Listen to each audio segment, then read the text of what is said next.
isang babae ay mahina. Ngunit pinatunayan kong ang tapang ay wala sa kasarian. Ito ay nasa puso, handang ipaglaban ang kalayaan. Nang pumanaw ang aking asawa na si Diego Sino, hindi natapos ang aming laban. Hinawakan ko ang kanyang matawan at ipinagpatuloy ang laban para sa masabuting Pilipinas.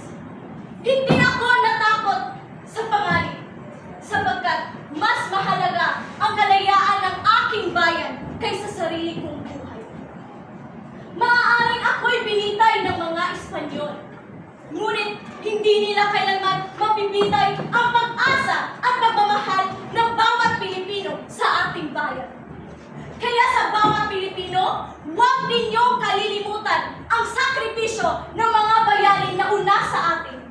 Ipagmalaki ang ating kasaysayan, mahalin ang ating bansa, at ipagpatuloy ang laban para sa isang mas mabuting Pilipinas.